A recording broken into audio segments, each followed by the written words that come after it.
Hello and welcome to post-match reaction to the All Blacks versus Tonga, which finished 102-0. We'll also have a bit of a chat about the New Zealand or the Maori All Blacks against Samoa as well, that finished 38-21. And I've been warned already that there has been no talk of politics. We are supposed to be talking about what happens on the pitch, not about what happens off the pitch, eh, Cornflake? You know politics. Don't want any of that garbage.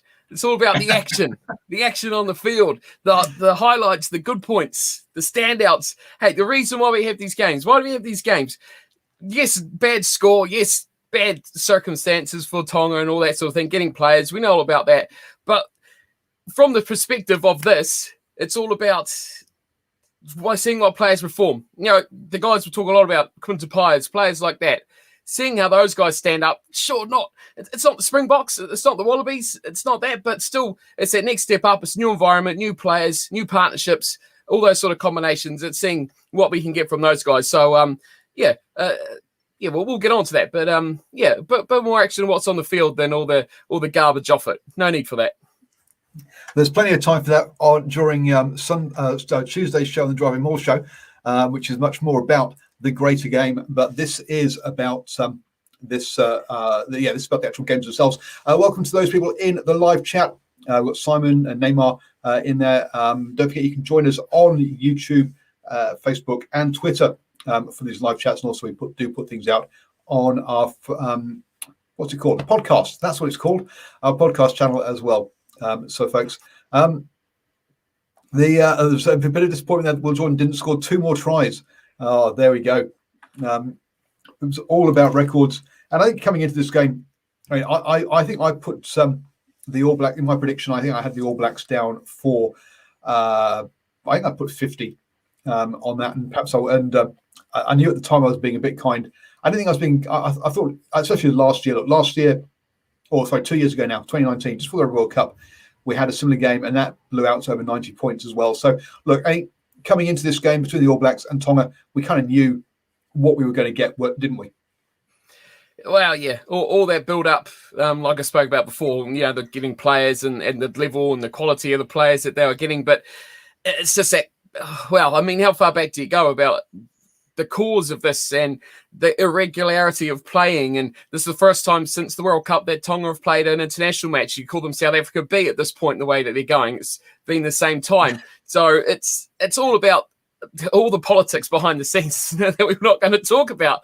But heading into it, it was all, like I said, it was all about what the All Blacks can do. I think they'll be looking at how they played their game rather than what they did towards the opposition. And for Tonga, like, what do we know about those nations? It's all about pride, which will be fairly severely dented, I'd say, after that performance. But, we need to see more of them and more of their best players, their best, all those guys up north that can get out there and would actually put on a bit of a challenge, I think, and give it a bit more test. Well, again, I would say pre-Red World Cup, they had their full team, and still the All Blacks put 90-odd on them 2 years ago. So, look, so even if we remove all of those things, I think we knew this game was going to be a sort of 50 to 80 point at least winning margin for the All Blacks. Henrik on the YouTube says, "Good morning from South Africa." Well, good morning to you, sir. Was this Tonga's best team, or are the A-team players overseas and could not make the deadline? Look, there's apparently about 20 players unavailable due to various different reasons, injury, they're still in quarantine, or actually declined to play. So, no, this is not their strongest side. But then again, this wasn't the All Blacks' strongest side either. There was no Aaron Smith. There was no Sam Cane. There were only 3 players in the starting 15 that had more than 40 caps. This was a very inexperienced All Blacks team in there. I mean, sure, Dane McKenzie are very good, but he's only played, I think he's played less than 20 tests. So, look, this was an inexperienced team that hasn't had that long together. So we did see a couple of passes go behind players into into touch and stuff. But on the whole, this was a very well joined up game by the All Blacks, wasn't it? As you say, new combinations, but they were on each other's wavelengths. Yeah, but there was no pressure. The pressure was gone after about 7 minutes of this game when they'd scored 4 or 5 tries. You could tell that the aspects that you'd probably give a little bit more effort to weren't in there. Players, they knew they had this in the bag, and they were by far the superior team from a very, very early stage. And I guess without that pressure, a bit more, chance to play an actual game and try things and not have to do something special. And I guess it makes it easier for players to do what they have to do and kind of concentrate on the game, because you're not worried about watching the scoreboard or trying to keep the team out from scoring, although obviously they'll be delighted to keep the donut at the other end. But yeah, a lot less pressure on the game. So I think it made it a lot easier. First game of the season, probably a good thing. Bigger and tougher tests are going to come in the future, but a good start for them. And I think, this little mini series, against Fiji and that coming up as well, we'll see plenty more of that. But as far as continuity with the other players, and that's got to be a good start. And like I said, it's what the All Blacks can do here, irrelevant to the opposition. Although I hope that Fiji will give them a bit better of a test in the next 2 weeks. Yep, it's a bit of a shame that we had a try straight on the first minute. It would have been nice to have had a few more minutes, just as you say, so that Tonga could have settled in. They had an exit, but unfortunately they didn't find touch. I think they deliberately kicked it in field, which in retrospect was not the best option. Even though, let's be honest, the Samoan, sorry, that's my wrong stats up there. I've got the Samoan stats. The Tongan line out wasn't great. I mean, 7 out of 13. Unfortunately, that really did not. It didn't function tonight. From that point of view, they also lost a couple of scrums, and yeah, they'll be disappointed that they couldn't get that set piece functioning, because when you lose half your lineouts, it doesn't matter about the rest of the things. You're gonna struggle to score points if you haven't got that platform. Yeah, I mean, you get penalties, like they dominate the penalty count massively, and like you say, it's all well and good to kick for touch, but if you can't win your line out, doesn't matter if you're 20 meters, 30 meters up the field, you may as well tap it. And that's kind of the instance they were going for at the end there, where at least if you tap it, you've got the ball, and you can play with it then, rather than losing at the line out, giving away a penalty at the scrum, and just not really having a chance to get out there and run with the ball. But there was a lot of aspects of the game that Tonga just weren't quite up to scratch with, and I think the set piece was one. There was a massive difference between the way the teams played the rucks defensively. I guess that's the difference between the tier 1 sides playing those lower tier teams. But I think for Tonga, a lot they can improve and work on there. But it's hard to play a game when you can't secure your own ball, when you can't really couple together more than a few phases. But that second half of the first half, they were quite good, but an inability to break through that first wave of defence, or to break a tackle, or to find the offload, just kind of meant with the ball they were going backwards as much as when they didn't have the ball. So it kind of played against them a little bit throughout that whole game. So yeah, you've got to be able to keep your own ball and win the set piece. I'm just going to bring Boa in. Hello, sir. Sorry, I don't know how long you've been in the green room waiting, because I just noticed you were there. But Boa, the other problem from a coaching point of view is that, especially early on, Tonga's defensive lines was not linked up, and there were a couple of quite clear sort of disjoints that allowed the All Blacks to go through. Yeah, absolutely. Very good evening to everyone. My apologies for the delay. Absolutely right. With when you're playing a superior side, you don't want to let that ball go to the edge, and that's where Tonga really paid the price. What they really should have tried to do was try and stop any front foot ball or momentum within those first 2 passes. So that's between the breakdown and the second 5. But they couldn't do that. To be frank, the All Blacks were just far too skilled in that area. They were using a 2-tier attack. They were using their dish pass really well. It was a deep pass, using that second playmaker to push the ball out wide. And look, let's be really frank. This was a terrible mismatch. This was a glorified, at best, bits and pieces, part NPC, part Auckland Club Premiership team pretending to be an international test side against a ruthless, a brutal side which put 100 points on the board. So I really feel for the Tongans, but from a coaching point of view, that's what they should have tried to do. Whether or not that actually would have worked, I don't know. But they certainly didn't do that. And, I feel for my mate, Mr. Kefu, a lovely guy, great coach. And, what do you tell your players when you get a hiding of that nature? Come on, boys, chin up. Nah, it's not going to work. So, yeah, there you go. Yeah, and look, it's we can see why Samoa declined this game ahead of their Rugby World Cup qualifier against Tonga, which they've got 2 games now coming up. One at Mount Smart and the other one down at F&G Stadium in Hamilton. So those are the next 2 games of that are coming up, and this was basically the warm up for Tonga ahead of those. Cornflake, one of the comments that was made in the live chat was that this was the All Blacks rolling back the style of play to something similar to about 5 years ago when we had Kieran Reid running in the wide channels. We saw Kiriwani out wide, Dos Papali'i out wide. Aaron said we didn't gain anything, but did we gain a bit of an insight into perhaps the attacking structure of the All Blacks going forwards? Well, that's $1 million question, isn't it? Who knows? I mean, are they planning to do that in these bigger test matches? Is this just to see how it runs out with this sort of style of player? I mean, we've seen those guys had a standout. Luke Jacobson was very, very good around the field, very good off the back of the scrum, and just getting around, breaking tackles. And I think main thing was just the offloading capabilities of the players. Every time a guy goes to contact you, keep the ball alive, keep it up, give it to another player, and it just kept it going. And eventually, defenders are always going to run out of numbers against the attackers. Out wide, there was always going to be that space. I think Tonga were a bit fearful of getting broken up through the middle from those big All Black forwards that we know that they have, all those big Auckland boys, Akira and the likes, smashing on their way through.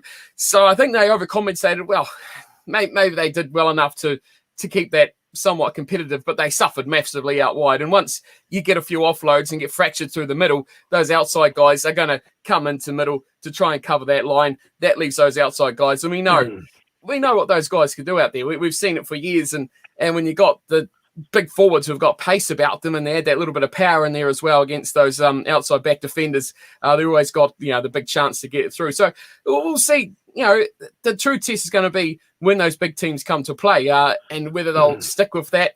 Have they learned enough that that's going to work? It's hard to gauge how successful that's going to be against a better side when you see it like this. Yes, it worked. The continuity was pretty good. It was good to see those guys out there running. But what are your gains and what are your losses? I don't think we'd see defensively not having those guys more into the middle of the park in certain aspects of the game could cost against another team like the Springboks, where you kind of need big man on big man defensively, not leaving Brad Weber up against Dane Vermeulen or something like that is just, defensive suicide. So, yeah, it's see how they go in long term with that sort of plan. Bo, do you think we learned anything from the All Blacks attacking? Yeah, look, I really like the way they set the pace. They set a frightening pace. I think looking at it live, particularly at crowd, it would have been so quick, lightning quick ball, high quality. I think this is the style and pace the All Blacks need to play against even the top sides, because they've certainly got the fitness, they've done the work, they've got the conditioning, they can play this tempo for the length of the game. And once they start utilizing the bench strength and the finishers / reserves, it was beautiful to see. And rightly, as Cornflake said, the offload game was fantastic. It was very, very hard to keep pace once the offload game started. And also there was something quite interesting I saw. The first bit of contact in midfield was a lot wider than they usually would have done. So I get that this is Tonga, but at the same time, you can only play against what's up against you. They were very good at manipulating the outside shoulder of the defensive line. Now, what this does, particularly against the better teams, and also particularly against the European sides, is because they tend to rush forward. If you can really manipulate the outside shoulder and attack with, that's going to give you holes out wide, so long as you can ruck recycle real quick. So I think there's a clear pattern here. The All Blacks are trying to garner up and play. I really liked what I saw. The ruck recycle, particularly in that first quarter, was lightning fast. I don't think any side could have actually kept pace with it. What I didn't like, though, and these are a couple of work-ons, and I'm pretty sure the All Black coaching staff will be onto it. The penalty count. We gave away 14 penalties, and 4 of them were turnovers, where the front rows, particularly Big Carl Tunukafe, he carried the ball on 3 occasions. He was blown up for holding on, and this is something some of the top tier coaches will latch on to, and this is going to be a bit of a fix. And if you noticed, when we did give up those penalties, there was a chunk of period of time where we didn't have the ball, and we just went side to side, and we really didn't have much territory or possession. So that's something I think we need to work on. But apart from that, attack, play this fast, open game. It's entertaining. It's interesting.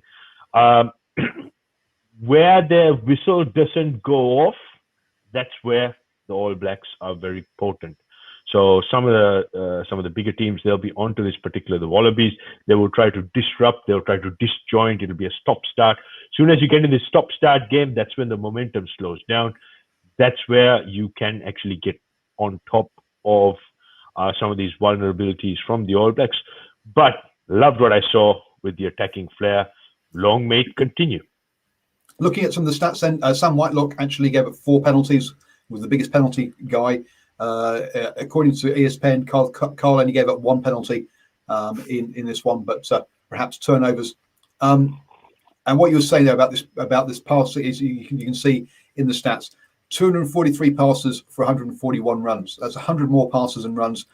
Quite often, you'll see much more what we saw with Tonga, which was 81 passes for 82 runs, which is a very similar number, which shows you that they're playing much narrower than that. So yeah, clearly a move by the All Blacks to try and get away from the ruck in that one as well. It's easy to say how they played well out wide, but you compare what they're going to get from the better sides here. They're going to cut off that 12-13 channel. So your Will Jordans and your George Bridges are not going to see that much easy fast ball out to them, because that channel is going to get cut off quite a bit just from those outside defenders angling and shutting that off. They had time. Their first receiver had plenty of time. Tonga wasn't rushing up and closing down Richie Mo'unga or Damien McKenzie or anyone that was sitting through there. They had time to evaluate, take on the line, draw in 2 or 3 defenders to their position and still get a pass away, creating that space and flow-on effect before you get 2 or 3 men overlaps out wide. They look fantastic. It looks spectacular.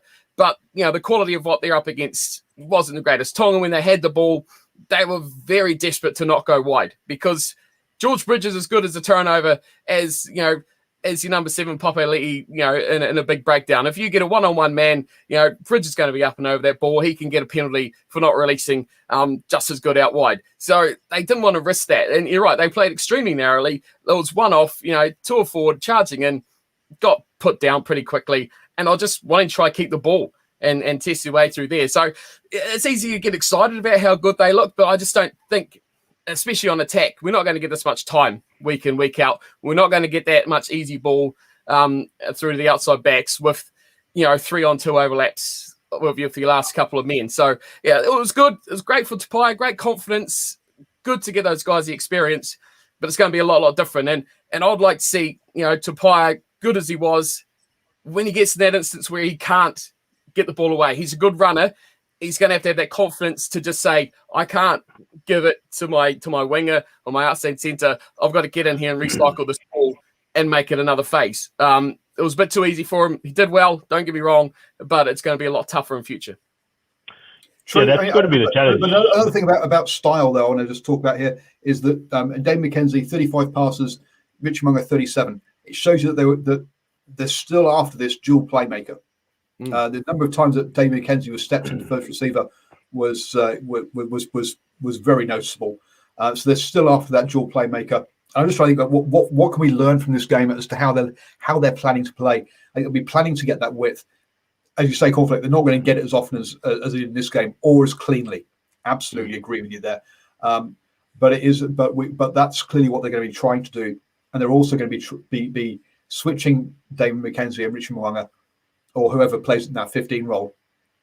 That two playmaker thing is still clearly on the cards going forward, as much as it has been highly criticised over the past sort of 4 years. Any sort of final words this one before we have a quick chat about Maori All Blacks versus Samoa? Because as you say, there's not really much more to say. With the dual playmaker role, I thought Damian McKenzie was fantastic when he came to that first receiver, because that he's clearly got that ability to catch and pass with his fingertips, and from a coaching point of view, that's worth its weight in gold. So against the better teams who will actually shut down that, it's what we call killing the man, where you try to kill the movement within the first two passes, particularly against those faster sides where the defenses are much better and more organized. I think that's going to play a very, very critical role. And also the challenge, as Cornflake said, against these better teams, how are we going to adapt? How are we going to change and step up to the challenge? So my take on it is the All Blacks are only going to get better. This is, it's very two soft kills first up. Come on, let's face it. It's like just warm up material. It's like Sonny Williams in his boxing career, sort of thing. So it's kind of tailor made. Everything is jacked up in favor of the All Blacks. So they'll try all their tricks. Hopefully, they're going to get better. And once the real acid test comes up, they can probably get better. Absolutely. Well, I also just one player that's taking a bit of flack is Aaron's question whether George Bridge had a pretty ordinary game. I think the point about George Bridge is he doesn't make mistakes and he shuts down the opposition player. He isn't as flash as a Will Jordan, but he still made 7 clean breaks in this game, ran for 100 odd meters. Fine. You can say he didn't finish off all the tries that Jordan did, but I think he's much more solid than Jordan is.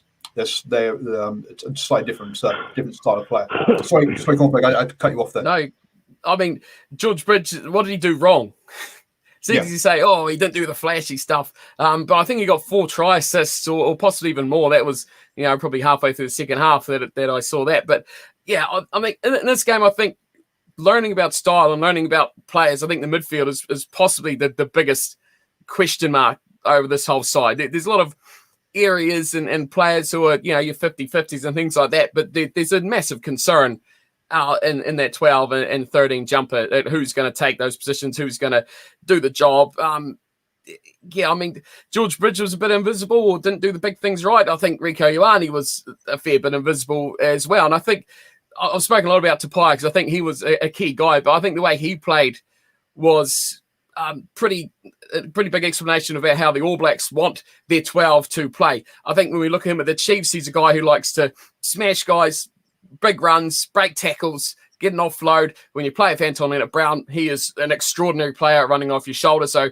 complements that very well. We've seen a very different style of game. He did tuck it under a few times, but the ability he showed to just catch and pass, had that time. He's got everything on his side. It's a good experiment for him, but that kind of showed you how they obviously want that midfield sort of combination to play. And I think Rieko will probably take on a familiar approach of taking on the line a bit more. But when you got back threes that can finish, they're fast. They do things very well. Jordan, if he gets a chance, very explosive. McKenzie up in a line, slotting through. If you can get it to those outside guys, they make things happen. And I think that's, quite often you can get a little bit tied down to getting in your forwards all the time. And I know you've got to win the game. You've got to get forward momentum to get it out to those guys at the back. But when you've got so much raw ability and talent that can just spark something, I think the All Blacks have lacked that ability from a guy like a Waisaki Naholo that can, explode out of the blocks and just do something extraordinary for a little bit of space. Guys like that, they need to get back. Bridge is, like you say, your steady man. I think Jordan, they want to be that exploder that you just give him a bit of space out there, give him a bit of time, try get him on the outside shoulder of someone, he'll smoke them for the acceleration. That's what they want for him. McKenzie, as you say, playing in, confidence and the ability for Mo'unga to say, you've seen at the Crusaders, take on your man. Go for it. Take him on. Get him on that outside. Try break the line. He does it so well at the Crusaders. Don't worry about getting back up and resetting to be the first receiver. because McKenzie will do it. So just go take it on. So the confidence to do that, and that seems to be the game plan. Have those guys switching around, use the outside backs, get going forward for the big guys, and just I guess it's basic rugby in the end, isn't it? But when you got the players that can do it, building that squad, but get the forward momentum, get the finishers out wide to do the job, and all the pieces of the puzzle are there. Just putting it all in the right place and getting the plan and the structure to do it. Structure was very good. You got to say, players in the right place all the time, doing the things, straight lines, good defense, right places. Yeah, all good. And Conflict, what you've just said is in essence what NZR and particularly the All Blacks high performance job description for your number 11 and number 14. 11, you need a pretty solid, someone who keeps the work rate right up there, make sure that there's zero mistakes, good solid under the high ball and out wide, and you're 14, an attacking flashy player. And I can't fault Bridge whatsoever. I think he did that job description right to the letter. And he was solid. And look, this is first up. The form is only going to get better. And that's the scary part. So I think, Bridge is going to be a very integral part of the squad going forward. That said, there will be a lot of competition amongst players, which is great. So I guess we'll just have to wait and see. And it's just far too early to make any judgment or predicament on what sort of form line we can expect. And next week we have the Fijians. The Fijians they're missing five of their regular players that were yet to join their squad. So I think we're going to see another cricket score. So this will give all these players another opportunity to further build a stronger case, particularly George Bridge. Right, so this was a double header, and let's talk about the Maori All Blacks versus Manu Samoa. And Corflag, I know you haven't seen this one, but look, a much more competitive one in this one. Maori All Blacks tried to do the line out more thing, and Samoa stopped it, which was good to see. Initially, good to see. And the first try took 21 minutes to come in when the Maori All Blacks got their first try. Now again, set piece, a big problem for Samoa. 7 out of 13 lineouts they won. They lost 6 lineouts. If you don't win your lineouts, you're going to have problems. Also, 79% tackling. Again, if you're going to miss 33 tackles, it's going to hurt you. And those are the two stats really that hurt Samoa. They had plenty of ball, they had plenty of territory, but they couldn't get that platform to launch off, and they just missed too many first-up tackles, allowing 13 clean breaks by the Maori All Blacks. A player perhaps that is a bit unlucky with how many good wingers there are around, but Sean Wainui again going over there. Boa, perhaps unlucky that there are so many good back three players currently. Oh, look, very unlucky. What did I tell you guys? I mean, well, it was a couple of weeks ago. I said, watch out. There'll be another strong form line. Someone's going to put their hand up. It's Sean Wainui. Look, who do you drop? Who do you let in? And under the current circumstances, Sean Wainui might have to score maybe 9 or 10 tries in a game and maybe make 300 post-contact meters and make 55 line breaks, something ridiculous like that to actually get a look into the game day 23. I mean, that's how competitive it is. So look, it bodes really well for the high performance options and players we have in stock. But coming back to what you said, Paul, look, I don't know what it is with this Samoan team. Manu Samoa, I mean, I watched them train a couple of times. They look great on the training paddock. All their line-out moves came out perfectly. But when it comes to game day, it just doesn't come off. That's something for the coaching staff to actually figure out, saying, guys, what's going on? Let's diagnose this. Is this performance anxiety? Is this not wanting to show up on big day and getting overrode, playing little brother to big brother? What is it? Let's find out. So it's not really a rugby thing, I don't think at all, because as I said, what you do at training, you got to correlate on game day, but for some reason that's just not happening. The lineout was awful, and again, it comes down to tactics as well. So when you're playing a team where they want to actually slow it down, break the momentum down. You don't play right into their hands. You play what they don't want you to do.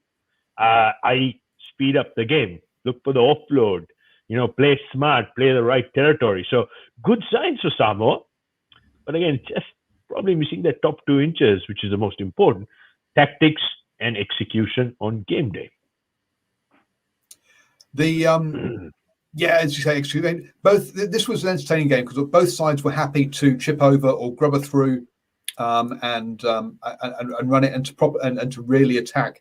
I guess we saw that a bit with players like Kiriwani putting kicks in during the All Blacks game as well.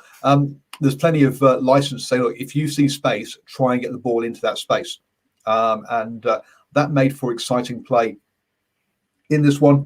Look, there's going to be some questions around the refereeing because of the piss poor commentary, to put bluntly. The commentators decided that they just did not like the referee. So whatever the referee did, they would criticize it pretty much. On half time, there's a line out maul heading towards the line and gets sacked just before the line. Funnily enough, it's a penalty try because the guy clearly grabs the guy with the ball and just drags him down, and he would have scored otherwise. So yellow card, off he goes. Old Pomich, they're like, well, if that's the game we're going to play, what do you mean if that's the game we're going to play? The referee's been given these laws. This is how he has to blow it. In the second half, what happens is a player lying down near the ball on the try line and off his feet knocks the ball. Cynical play, you're on the ground, you're not allowed to take part. Funnily enough, penalty try, yellow card yet again. And then the one time the way we referee makes a good decision because we have a head-high tackle. But the reason we have a head-high tackle is because the guy has lost his boot, tries to do a sidestep on with his sock rather than his studs. And funny enough, alarmingly drops as he's coming into the tackle. The guy's bent at the waist, bent his knees, he's wrapping his arms, doing everything right. And suddenly the guy, because he's lost his boot and has got a sock on, he drops like a stone. And the referee quite rightly said, no foul play, continue, because, the tackler has done everything he possibly could to try and get low and not take the guy's head off. The referee to me had a good game from that point of view. As the comment from Utamo on in YouTube says, the commentator scenario All Blacks versus Samoa game should be sacked. Absolutely, I'm with you on that one. He was awful. That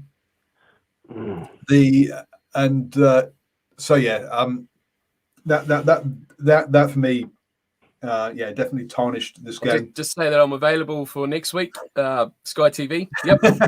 Yep. I'll be on the first flight. Yeah. Well, one thing I have to say, guys, I thought I was bad when it came to criticizing referees, but I think Ken Laban takes the cake for that. He was just really laying into him. And Paul, you're right.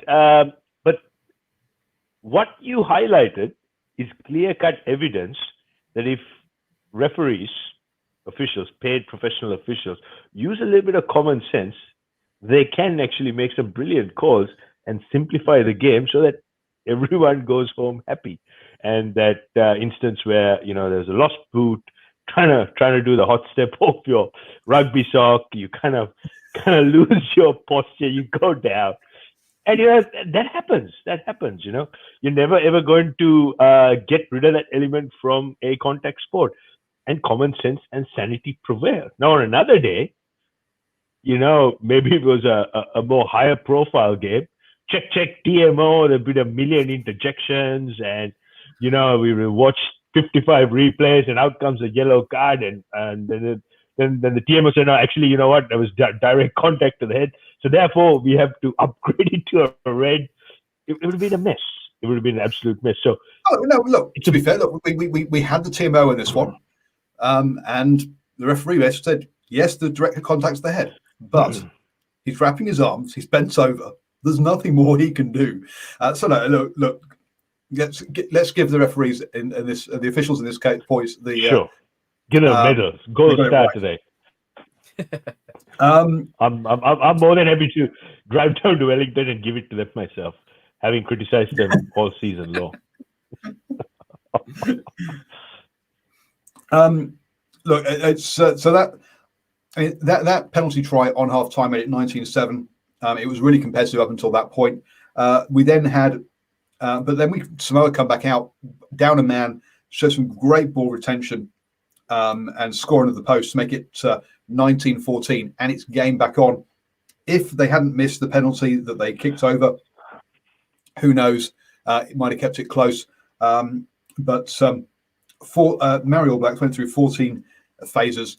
If you do that against one of these sides, they're going to run out of defenders, which is what happened. The Maori All Blacks walks it over, and at 31-14, look, it's all over at that point. We did get that extra penalty try, which made it 38-14, and Samoa scored under the post at the very end of the game. And we did have a try disallowed as well, which was where the kick went through. It's scramble. It's everyone's hands flying towards the ball and stuff. But unfortunately, the Samoan player had tackled the Maori All Blacks player on the way through without the ball.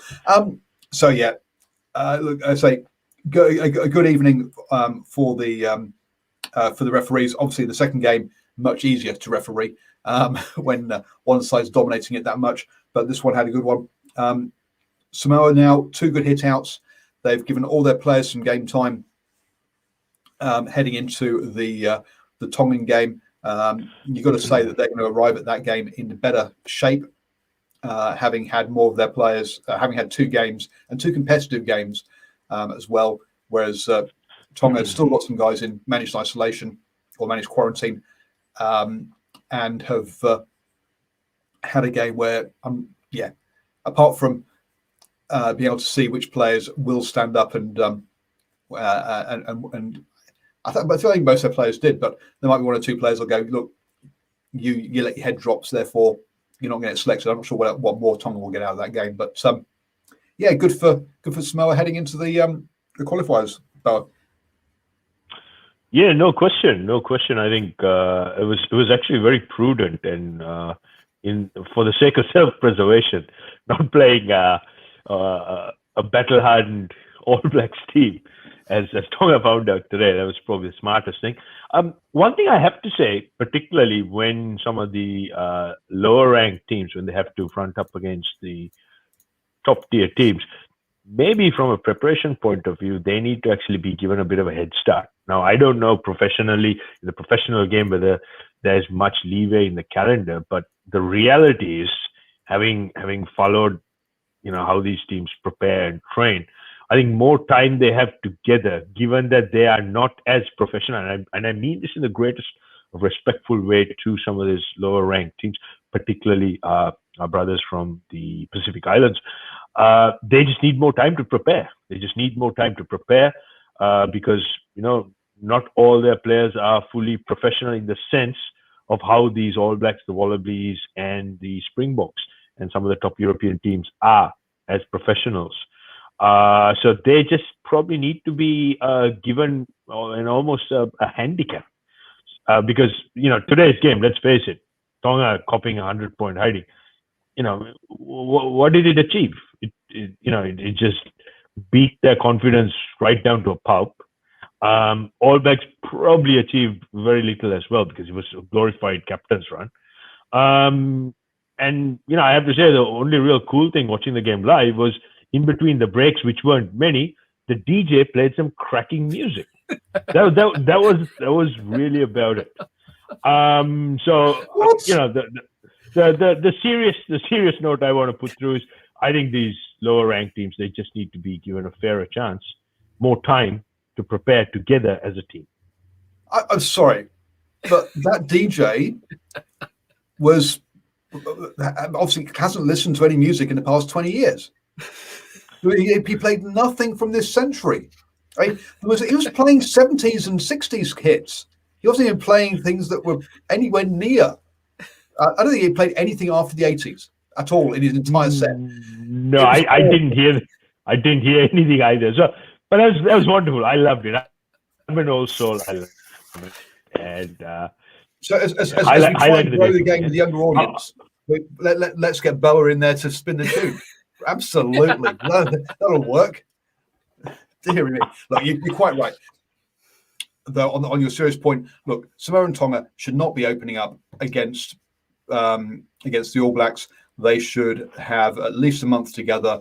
They should play each other first or play another team first. So they come into this game, and this is their last game of the series when they've had the maximum time together.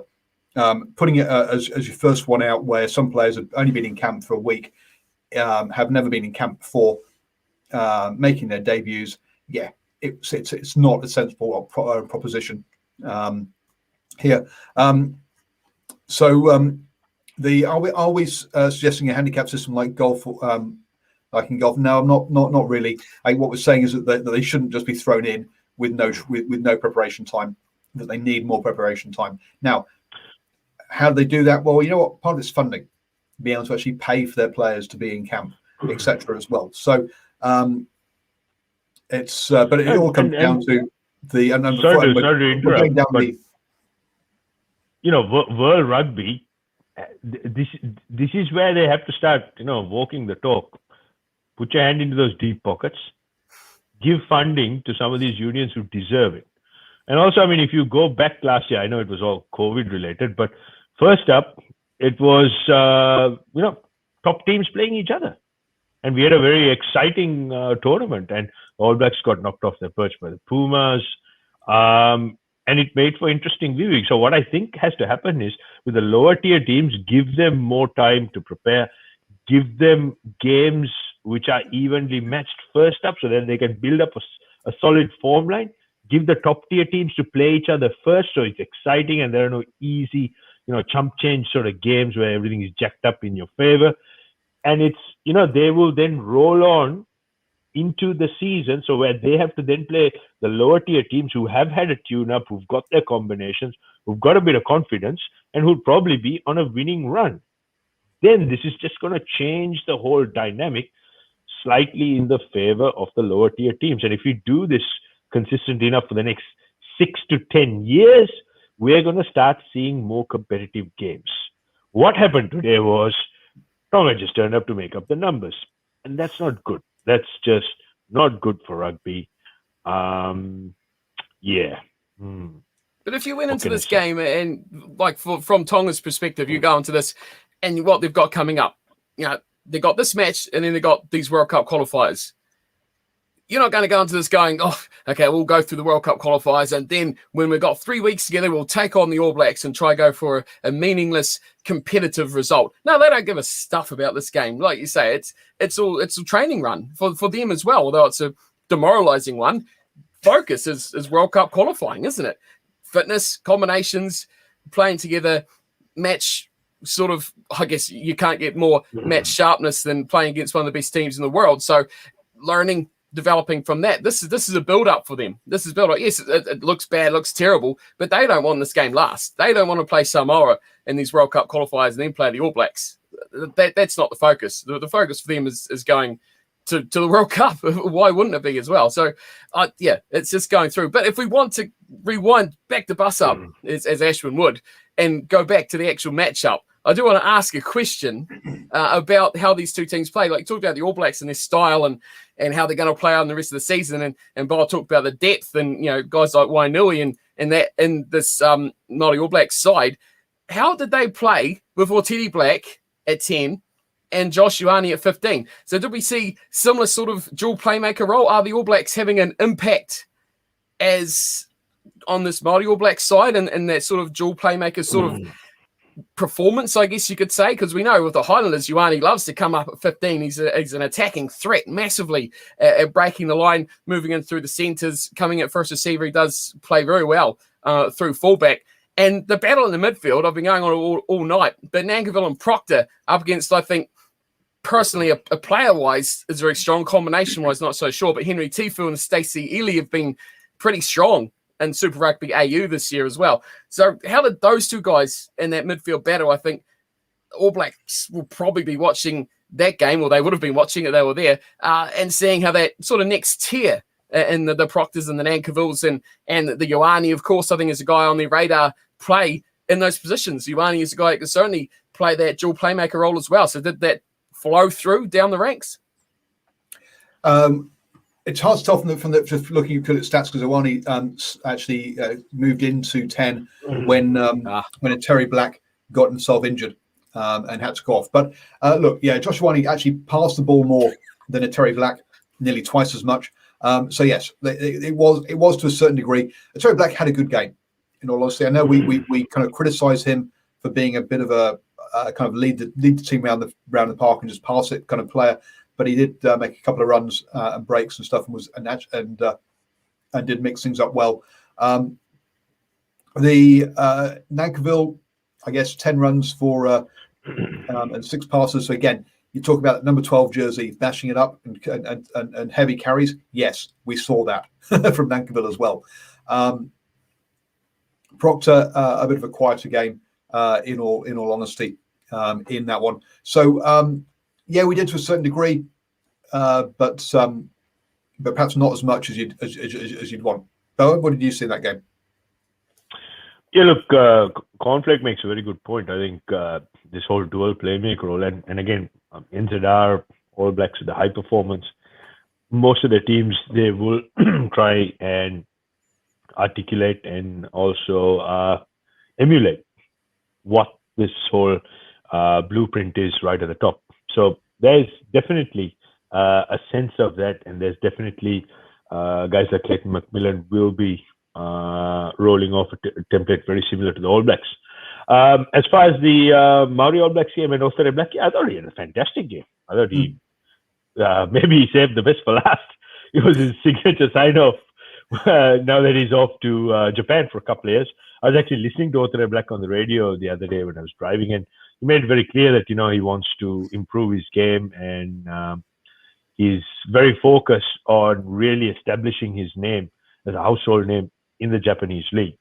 So it'll be very interesting to see how things fan out for him over there. But he was, I think he was willing to do things a bit more than just play that whole blue collar workman pass someone else and then reset everything. That was the one key difference I saw. And also with the Maori All Blacks, again, it comes down to combinations.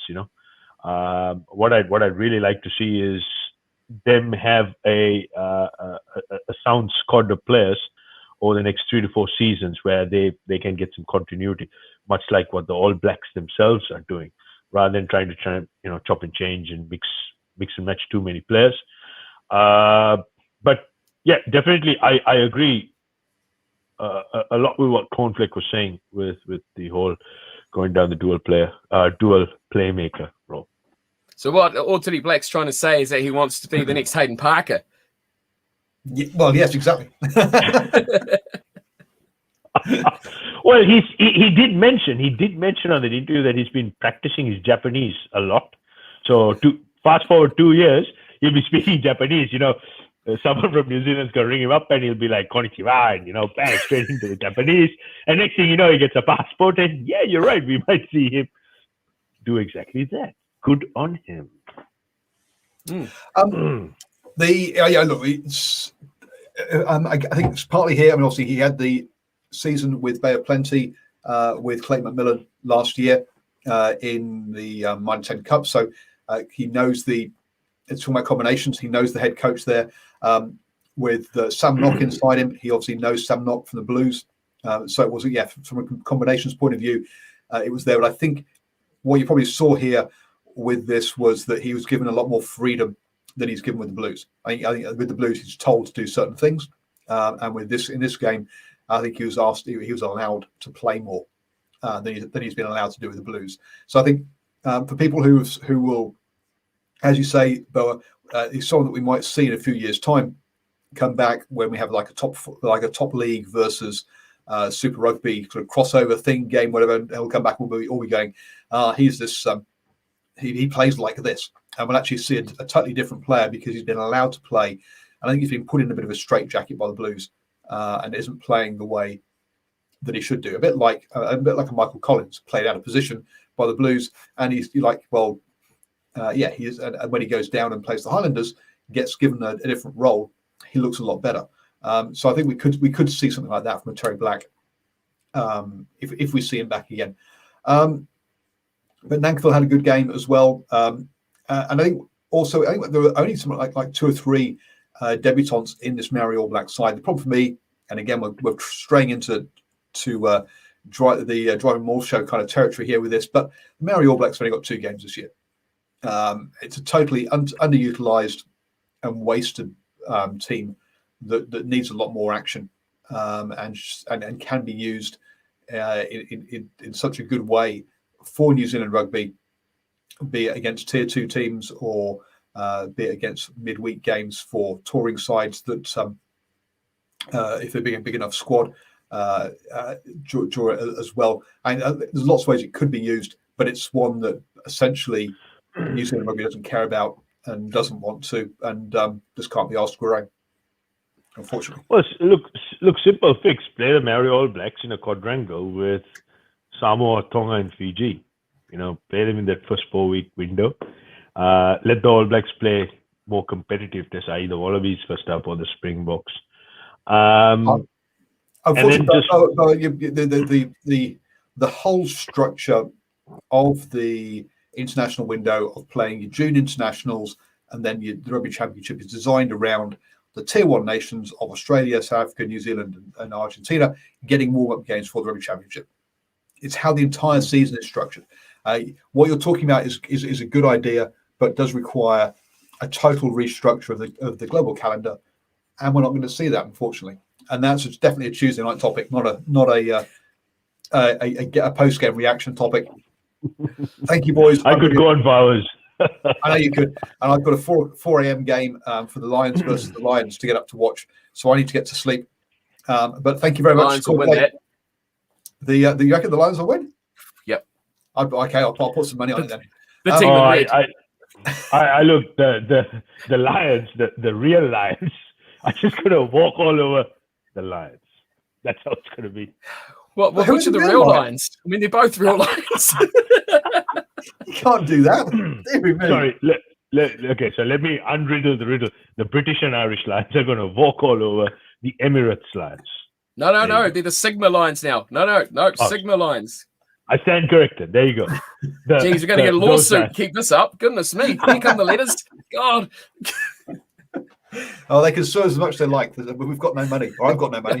There we go. So thank you, everybody. I'm going to pawn my amp and my stereo at the back. Look, even these jerseys aren't worth much. Thank you, Bella. Thank you, Stephen. Or Steve, sorry. And folks, don't forget, join me straight after the Lions versus Lions post-match reaction to that one. I've got the yellow cap, and also I've got a Lions, as in a Sigma, or anyway, the South African Lions. I've got 2 South Africans to join me for post-match reaction to that one at 6 a.m. in the morning. Kicks off at 4 o'clock. So do join me for those that post-match reaction as well. And hope you're all having a fantastic weekend.